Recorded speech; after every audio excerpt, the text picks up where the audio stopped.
Up next, we have our accidental recurring segment that started as a joke, Earth, Wind, and Fire. Turns out it's actually kind of popular. So first up, with Earth, we have Jonathan Taylor and the Colts.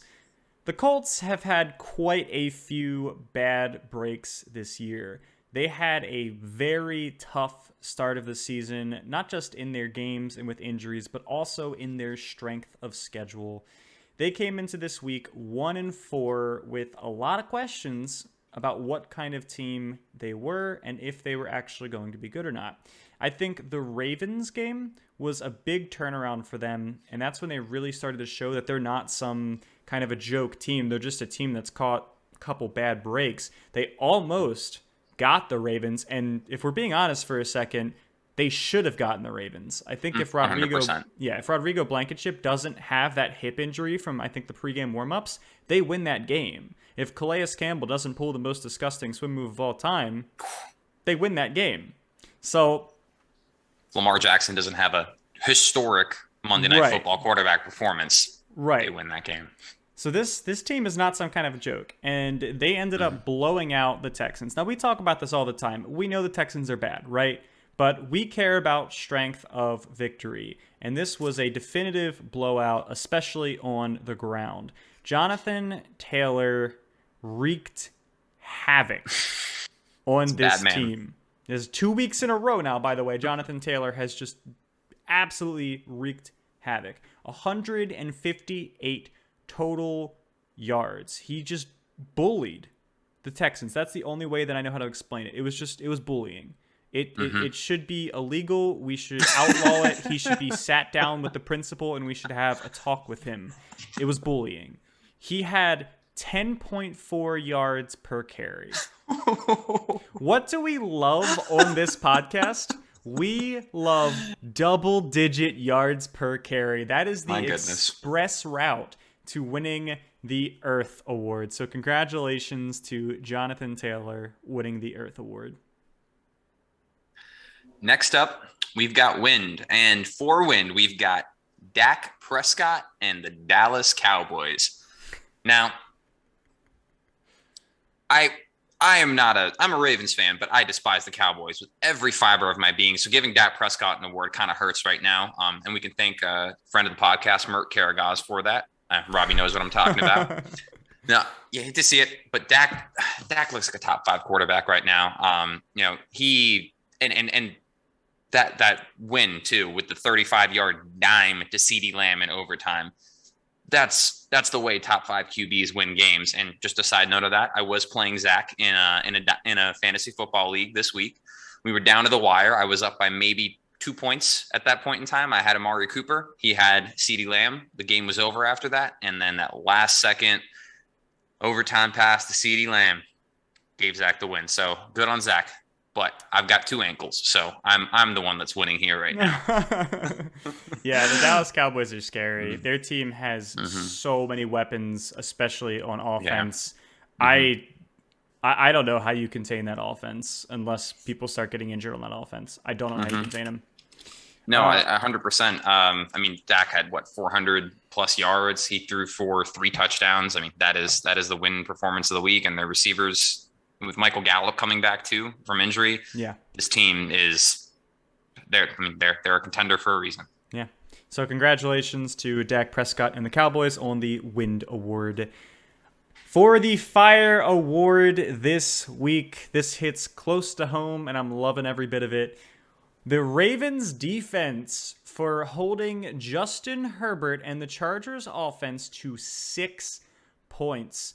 Now, if you want to know how dominant this defensive effort was, it was the ticker for, I think it was Fox. They were using the expression, the Ravens defense unplug the Chargers. That's how dominant this was.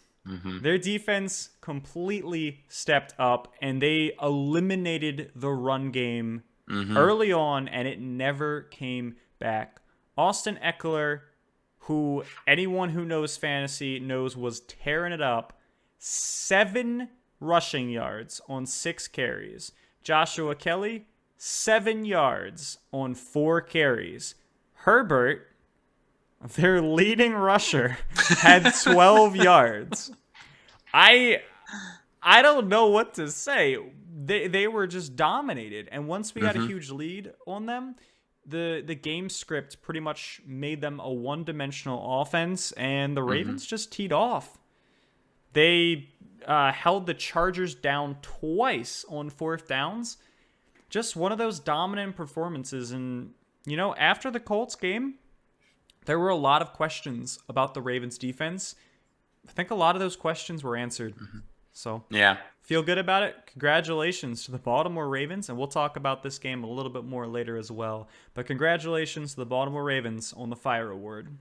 Next up, for our other awards of the week, we have the Galaxy Brain Award. Now, this is one that we brought back 3 weeks in a row because we've had a lot of Galaxy Brains. And this week, it will go to Mega Mind himself, Bill Belichick. Now, I don't know if this was Belichick himself or it was the Patriots' offensive play caller. Regardless, I'm going to give Belichick credit just because he is a genius, and anyone who he coaches ends up being successful in coaching, or at least moderately successful in coaching for whatever reason. Now, what he did here, I found to be absolutely incredible. The Patriots threw a pick six off of a deflected ball to Trayvon Diggs. Now, most coaches, when you have an elite playmaker who is just raining havoc on offenses like Trayvon Diggs, you would think, okay, we're going to avoid him. We're not going to do that anymore, especially after a pick six. So what does Bill Belichick and the Patriots offense do? They have their wide receiver who is being covered by Trayvon Diggs run a double move to get him to bite, because they know he's coming off that high of having just got a pick six. Trayvon Diggs bites, and then Kendrick Bourne goes straight on a go route. The over-the-top help, who I believe was their safety, misses the tackle, and that is a 75-yard touchdown pass. The play immediately following the pick six.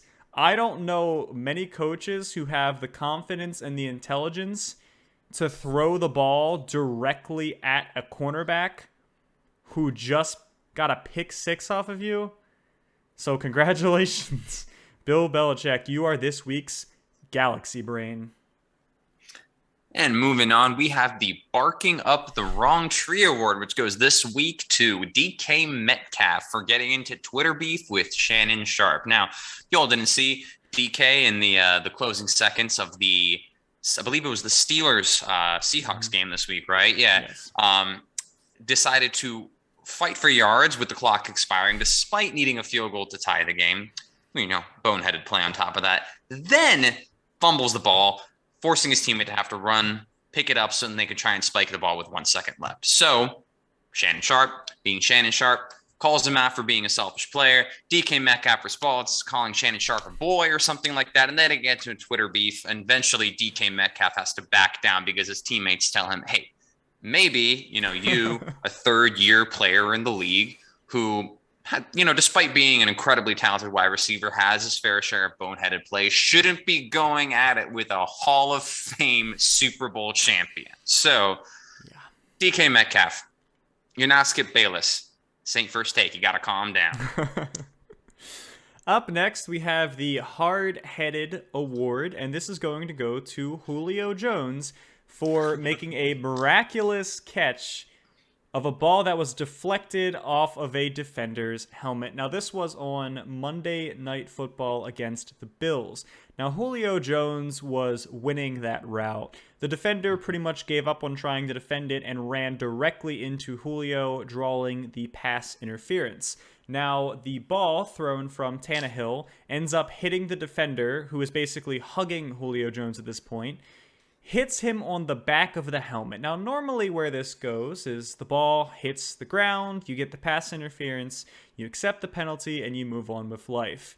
When you have Julio Jones on your team, that's not what happens. Because he is an acrobat, he is a circus act, and he is one of the most talented wide receivers that the NFL has ever seen.